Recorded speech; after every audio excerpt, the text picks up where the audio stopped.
What is going on, guys? It's Alonna with 570 Press coming at you late on this Thursday night. I just got off work about an hour ago and had some things to do, but tonight we are chatting with Mike from one of the coolest bands in the area, Phazed. How are you today, Mike? We're doing all right. How are you doing? I'm doing pretty good, can't complain. Except about my internet. That I will complain about. Always. Always and Yeah. forever. Yep. So why don't we start off by getting right on into it? Okay. How did you form the band and how did you come up with the name? Things like that. Okay. So the band was formed. So I guess I should start from when I came up with the name. I came up with the name Phase probably around the time I was around 10, 11 years old, something like that. Because that was when I really got it in my head. I want to write music. So I decided I kind of wanted to write about the phases of my life. And originally, the band was started when me and Danny Corey of Ultraviolent were in high school together. Shout And out Danny. Miss you, buddy. fucking miss him, love him. But that was probably around like 2011, 2012 that we tried at first. Then once I dropped out of school, 2016, I started writing music again. And I thought, you know what? Let's bring it back to life. So 2016 was when I got the ball rolling again for it and just gradually got people to join this vision with me. And it's cool as shit. Oh hell yeah. Yeah, for sure. So how did you get into doing music in the first place? Because I know, especially like in the Tamaqua, Pottsville area, there really isn't a hell of a lot to do. Like you're either At like all. you're either at the park on the basketball court or you're playing music. Like there's no in between. Trust me, I know. Exactly. I have family down there. I know. There's like nothing. It's horrible. Like there's basically nothing to do anywhere around here, but you Mhm. make do, you know. Yep, for But sure. um, how did I find out I wanted to do music? I don't know. Probably I remember driving around with my parents all the time, and whatever music that they were playing picked up on me. And I forget exactly. It was probably around the time 3 Days Grace put out their album 1X, and once I heard all the hooks and all like the guitar work and everything about like that album, that's when I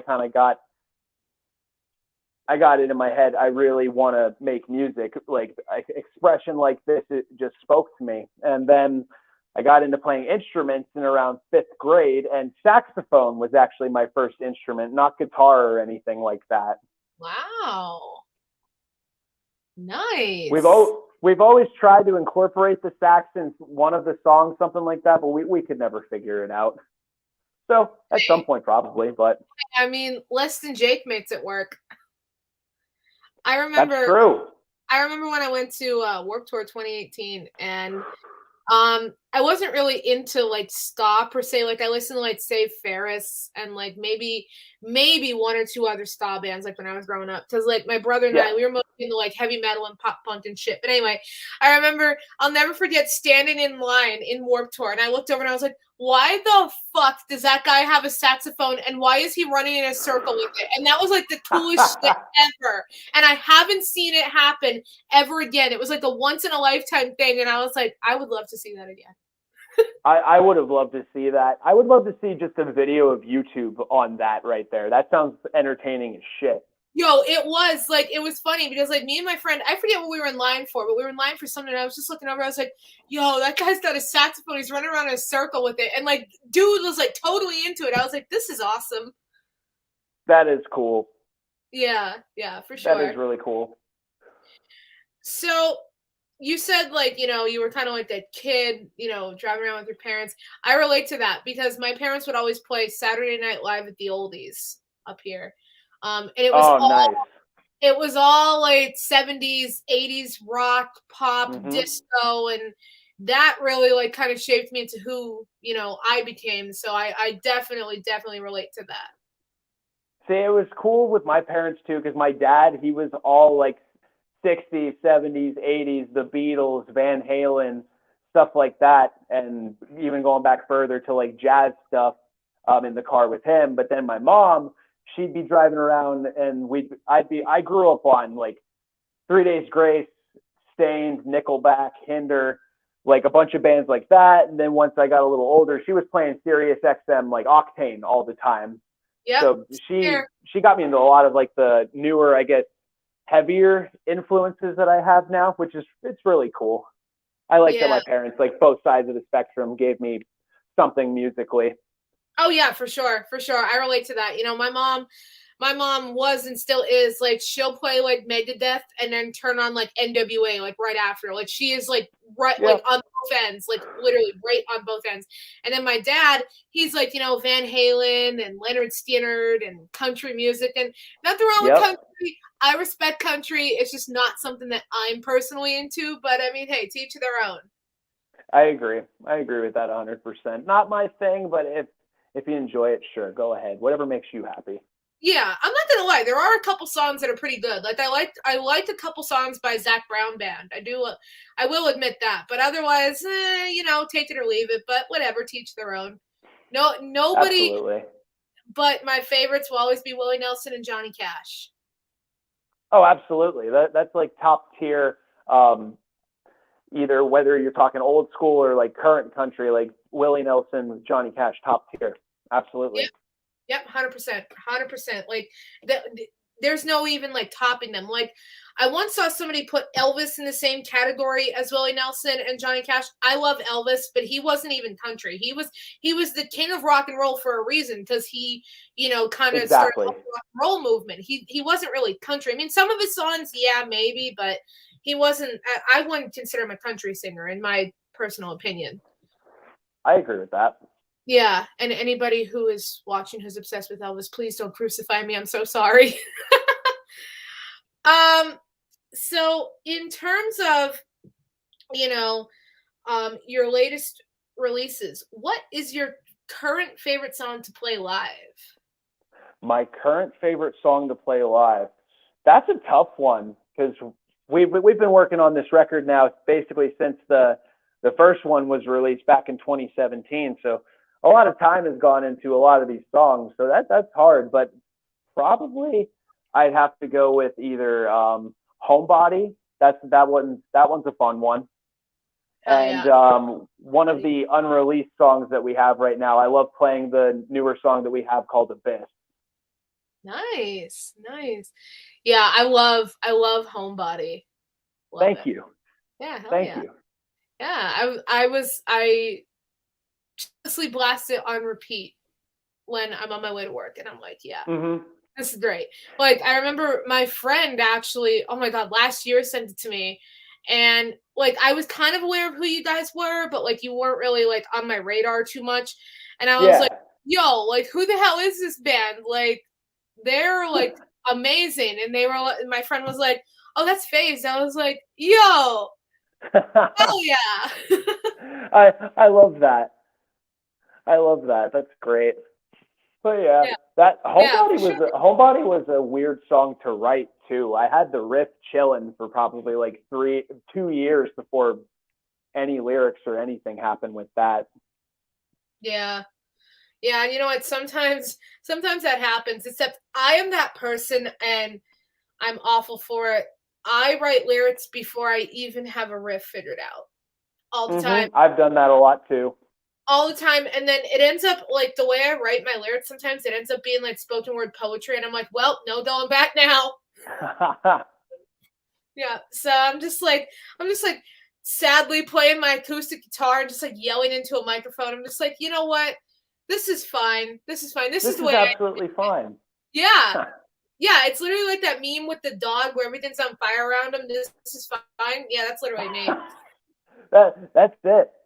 Yep. Nail on the head right there. That's it. Yep, for sure, for sure. Yeah. So, what was the backstory behind Homebody? Now I have to ask. So okay. So if I decided once I had finally figured out how to like demo things like on my own, like here at home, I had like the instrumental and everything done because we tried to like jam it before as a band and get it figured out. We couldn't exactly get a rhythm. So I said to the guys, like, let me just take this. I'm going to do what I do and I'm going to bring it back to you guys. It'll be a full instrumental. It'll be done. This is around the time that like quarantine hit and everything like that.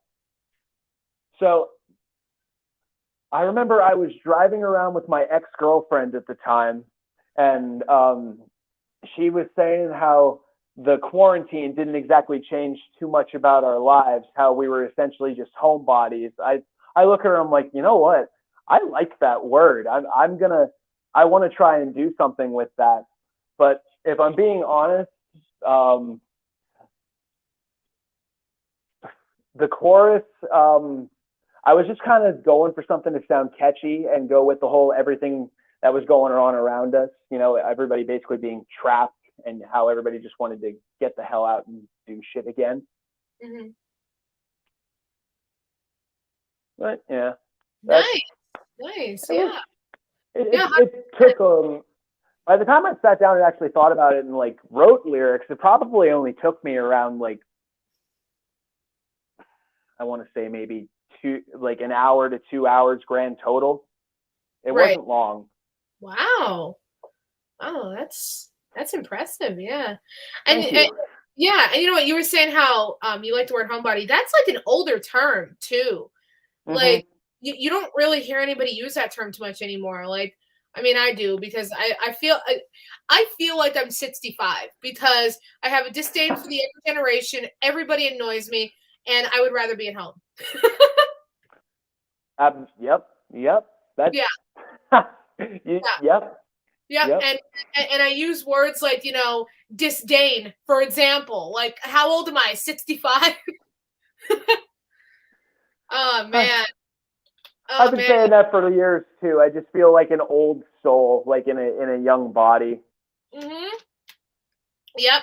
You know, I always said, like, especially when I was in high school, I was like, I bet you I was a cat, like at the heat of like the summer of love in 67, just laying on a bed while my owners tripped acid. I'll bet you that's what I was. I mean, at least life was exciting. Yeah, right? Like, I mean, at least you got something going for you. Okay. Ultraviolent, whomever it is, says Mike. Yo, I love you. What's up, guys? I don't love you. I hate all of you. No, I'm kidding. I love you guys. Please don't fire me. Please don't fire me. I love you guys. You're very you guys are very loved and appreciated. Yeah, for real. For real, you guys really are. So if you could tour with any artist, they could be local or they could be national, who would it be? And who would you want to be the headliner? Oh my God. Okay. So let's see. In terms of like bands okay, so if I were to open for any headlining band, it would be 3 Days Grace. Like absolutely. No question. And that'll vary like between like each band member too, because we all have very different eclectic tastes, which is cool. But for me, definitely either 3 Days Grace if I'm going off of terms of newer bands, something like that. Two bands actually that I would love to open for one day. A newer band called Dead Poet Society, and I would love the headliner to be Bad Flower. Nice. Yo, I respect that. And I've heard of Dead Poet Society actually. I haven't listened to them yet, but I have heard of them. So they're pretty good. They're pretty good. I love the how the singer is playing the guitar and how he can just very elegantly go from like his head voice, from his head voice to just singing normal to like the falsetto that everybody can do. Oh yeah. Yeah, nice. I think it's very appeasing to me. It's cool. Yeah, now I'm for sure gonna have to check them out. Oh my God, UV says Pearl, you're fired. No, you can't fire me because I quit. No, I'm kidding. Again. Oh man, you know this is what our life can consist of. We just like quote SpongeBob and sometimes get work done. But anyway, so if you could collab, like, on one song, one album with any artist, aside from 3 Days Grace, who would it be? If I could collab with one artist, oh, jeez. And they can be living or dead. It doesn't matter. They could be living or dead. Okay, that opens it up even more. Okay. If I could collab with one artist right now that I've been really enjoying since their first record release, is Eddie Van Halen's son Wolfgang. Oh, hell yeah. Yo, have you ever seen him on Twitter too? That man is a savage. I respect him so much. Oh my God, yeah, it's hilarious. Yeah. And like, yo, and people are always yelling at him for responding to the mean people. He's like, I respond to the nice people too. Like, I just saw that the other day and I was like, you know what? I like you. Oh my God, I've been following that for a minute now. I have him followed on Facebook, and I get the notifications for him just so I can see like when he's going after someone being mean to him just for having the Van Halen name. Yeah. Oh my God, it's so funny. Oh my God, it is. But you know what? He handles it so well. And I feel bad because everybody's always telling him, you're destroying your father's legacy and this and that. But he handles it so well. He really does. Oh my God, yeah. Yeah. As mature as anyone can, Yeah, for sure. And then, of course, sometimes he'll troll and like throw a meme or something in there. And I'm like, dude, oh my God. One time I think somebody told him that they bet he couldn't even play Eruption. And he literally put a comment underneath of him playing Eruption on bass. I was like, dude, you are wild. You gotta love that though. Oh my God, yeah. Yo, I would love to meet him. I really would. Yeah. Like, just like a quick, like, 5-minute chat, and, that's all you would need. Yeah. And you know what? If you don't like me, it's fine. He could tell me off. I would probably thank him for doing so. Yeah. I would be like, thank you so much, Wolfie. I love you. You can look at you and literally be like, fuck off, and thank you. I appreciate that. Thank you. Yep. I completely agree. Yep. But yeah, shameless Van Halen / Wolfie stan. I guess it's called. I don't know. I'm not in with the terms. I don't even know what stan means. I just see people say, oh, we stan this or that, and I'm like, I don't know what that means, but okay. I'm 25 going on 50. I don't understand the lingo today either. Dude, I'm 23 next week, and I work with like a bunch of like 17 to 18-year-olds, and I was closing with one tonight, and he said something to me, and I said, what does that mean? I forget what it was. It was some new term, and I was like, what does that mean?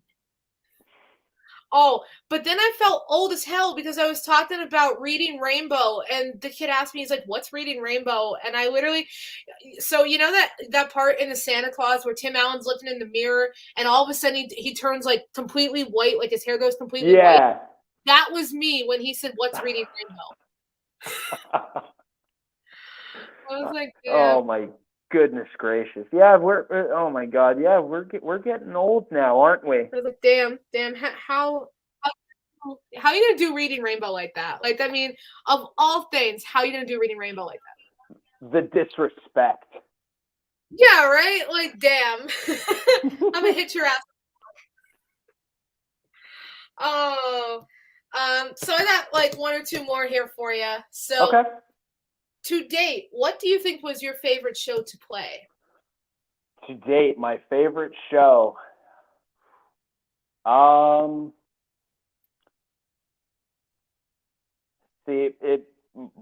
was either our first one, well, that we had like as a full band. Our first one, I don't remember exactly when we played it. That's probably going back to like 2019, something like that right now. But we played at the Wheel, and originally we only wanted to play like our songs, but then we were told, oh, well, we need at least a 2-hour set. So we had to scramble and learn probably around an hour and a half's worth of music within 3 weeks, something like that. either Same. that one or the most recent Metal at the Mansion that we just played. That was a great fucking time. Oh hell yeah, that was fucking dope. Like Oh my god, yeah. all the bands fucking killed it. That was so dope. I agree. I So agree. dope. And for those who weren't there was a little Phazed ultra-violent crossover. So that was when they posted about the 3-year anniversary of the Insult video being out, I meant it like halfly as a joke when I said as a comment, let me get up there and scream with you. And then when Brett was practicing with us, he said, do you want to come up and do it? I said, I can. He's like, okay, just make sure you know what you're saying. You're not just yelling things into a mic. I'm like, okay, I can do that. Yeah. And at the end of the set, when Brett said, yeah, you can come up here if you want. Oh, sure, let's do it. Oh my God. Just that was just a great time getting to be up there with the dudes like that. Yeah, honestly, that was so dope. Like that was so dope to watch too. Like I was like, oh shit. Yeah, for real. Oh my god, yeah, that was a lot of fun. Oh yeah. I can't wait. I hope that they do it again next year. I think Danny made it into a yearly tradition now, so I think they're gonna do it again next year. I hope so. Yeah. Shout out Danny again. For real. That love you, Danny. Love you, brother. Hell yeah. We miss you, man. For real. Yeah. All the way across the country. Damn. Hey, he's living his best life right now. Good for him, right? Yeah, for real. For real. Like, I mean, you know, it's the literal American dream, you know? You just get to travel and see things you wouldn't normally see, especially in Pennsylvania. God knows. Right? I mean, I can hand it to PA. We have like cool woods and stuff. I mean, you know, every town has the resident crackhead, and you know, literally nobody's phased by them. Like you just see him and he's just like punched in the air and they just go, oh yeah, that's just like little Tim over there. Like nobody's phased by the resident crackhead. That's so true. That's yeah. so true though. That's great. Yep, they're just like, oh, that's just little Tim. And then like he'll come over to you, he'll ask you for a cigarette. You'll be like, yes, please leave me alone. Like whatever gets you away from me faster. Yep, and then you'll just go on with your day. Yep. Yeah. Yep, and then said crackhead will see you on the street again, come up to you as if he's never met you before and ask you for a cigarette or an extra $1, probably another 2 or 3 times. Yep. Or they'll say something really weird and then they'll just look at you with their wide eyes and they'll be like, and you'll be like, can I you? Oh man. Yep. So I mean, like I said, PA's got a little bit to offer. We got nice woods and resident crackheads. And a lot of coal. Crackheads and coal. What a combo. Yo, that would be a sick ass album name, Crackheads and Coal. That would be so cool. You watch. The third Phazed album is going to be called Crackheads and Coal now. Oh, it better be. It better be. I would love that. I would honestly buy like a huge poster and just tape it to my ceiling. Honestly, yep. Although I have one of those textured ceilings, so I'd probably have to like staple it to my ceiling. But you know what? It's fine. Yeah. I would be honored. Hell yeah. I would be absolutely honored. That'd be fun. That'd be great. Hell yeah. All right, it needs to happen. Okay, so what can we expect from Phazed in the future aside from Crackheads and Coal, the album? Well, first we're gonna get our second album released first. Hopefully definitely before the end of the year. We got vocals to do for the last song, and it's done. Like, thank God. That, and really looking forward to the next couple of the next show, I should say, we have lined up right now, opening for Hinder at Reverb in Reading next month. Nice. Hell yeah. Oh my God. I'm excited. My God. You know what? I love Hinder. I remember the one time when I was like 14, I went to my cousin's house and he asked me what I was listening to in my headphones, and I was like, Hinder. And he's like, Alonna, you are so strange. And I was like, what? What does that mean? You're so strange. What does that mean? I just like Hinder, okay? I like dad rock. I like dad beer, Yeah, too. like this is an argument I've had with the boys in the band, too. What's wrong with dad rock? Yo, honestly, like that dude, like I fucking bump Nickelback like it just dropped. Like I love Exactly. Puddle of Mud, Stained. Yeah, Yep. the whole 9 yards. I'm like, yo, that one song, Cumbersome, I think they're called Seven Mary 3 or whatever. Uh-huh. I love that song, and I'm just like, you know what, this is great. This is the best song I've ever heard. And it further confirms that I'm like 65, because I remember couple years ago, I think it was like 2019 or something. I was at the bar with my dad, and I ordered a PBR, and he looks at me and goes, "That's an old man beer," and I was like, "But I love it." And then I went to the bartender. I was like, "Hey, can you put on Nickelback?" And I was like, "Oh no, oh no." That's great. Yeah. It's always eventful, but thank you so much for coming on the podcast with me. This was a lot of fun, and hopefully when the new album drops, we can have you back on again. Oh my God, yeah, absolutely. Thank you so much for having me on. This was a great time. I can't wait to do it again sometime. Oh, hell yeah. All right. Well, I'm Alonna with 570 Press. That's Mike from Phazed. Make sure you check out Phazed, or I will hit you with a foam brick that I got from work. Okay, so quick story. I work at a seasonal Halloween retailer. Not going to name which, because, people are creepy. Anyway, Yeah. and we have this animatronic display, and we have foam bricks, but they look real. So every time somebody pisses me off, I'm like, that's it, you're getting foam brick. Yeah, so there's that. Yeah. I mean, hey, it gets the point across, especially like I said. Oh my God, yeah. Quick and easy. Yep. And what more could you want? All right, well, this has been the 570 Music Chat. Make sure you guys tune in next time. Tune in this Sunday with me and Jamie for a special Halloween edition of Dual Friends. So we will catch you then. All right. And